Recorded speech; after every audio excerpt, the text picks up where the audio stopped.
اور پھر یہ جو بیان کرنے والے ہوتے ہیں، نصیحت کرنے والے ہوتے ہیں، عمل نہیں کرتے، یہ بعض اوقات خوش فہمیوں کا شکار ہوتے ہیں۔ اور امت مسلمہ میں جو چیز سب سے زیادہ خوفناک ہے وہ خوش فہمی ہے۔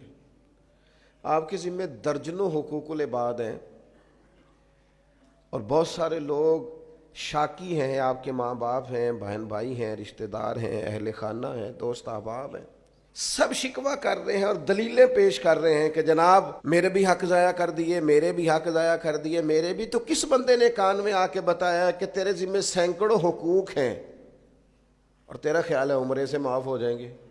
یہ کیسے ہو سکتا ہے؟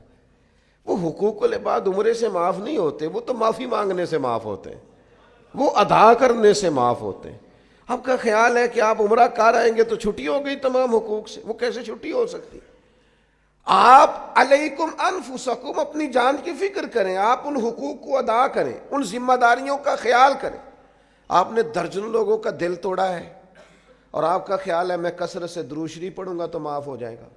کثرت سے درود پاک پڑھنے کا ثواب تو ملے گا، طبیعت میں مٹھاس بھی آئے گی، حضور راضی بھی ہوں گے، پر وہ جو اس کا دل توڑا ہے اسے معافی بہرحال مانگنی پڑے گی، اس کی دل جوئی بہرحال کرنی پڑے گی۔ میرے عزیز، نبی پاک علیہ السلام نے وضاحت فرمائی۔ حضور فرمانے لگے صحابہ سے بتاؤ میری امت میں مفلس کون ہے؟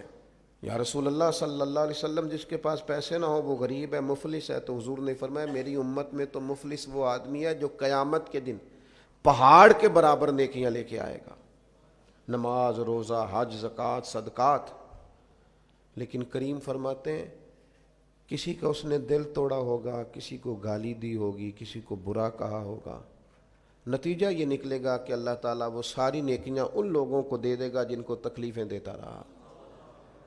پھر بھی اس کے ذمے حقوق بچیں گے تو اب جن کو تکلیف دی تھی ان کی گناہ اس کے ذمے ڈال کے پہاڑ کے برابر نیکیاں لے کے آنے والا آدمی بھی دوزخ میں چلا جائے گا۔ تو دین کے مفہوم کو سمجھیں، صرف خالی نشستن گفتن برخاستن سے بات نہیں چلے گی۔ دوسروں کی بہت فکر کرنے والے تھوڑی تھوڑی اپنی فکر کریں، دوسروں کو بہت نصیحت کرنے والے تھوڑی تھوڑی اپنے آپ کو نصیحت کریں، دوسروں کو بہت سمجھانے والے تھوڑا تھوڑا سمجھنا شروع کریں، دوسروں کو بہت قائل کرنے والے تھوڑا خود قائل ہونا سیکھیں، دوسروں پر بہت الزام لگانے والے تھوڑا اپنے آپ کو کٹہرے میں کھڑا کریں، دوسروں سے بہت حساب مانگنے والے اپنا حساب کریں، اپنے آپ سے سوال کریں، کبھی اپنے ضمیر کی عدالت خود لگائیں، اپنے آپ کو کٹہرے میں کھڑا کر کے اپنے آپ سے بات کریں، کبھی فقط آئینے کے سامنے کھڑے ہو کے اپنے دھبے خود دیکھیں اور دیکھیں کس کس وجہ سے لگے۔ زندگی میں اگر ناکامیاں آئی ہیں تو اپنی کمزوریاں تلاش کریں کس وجہ سے آئی ہیں۔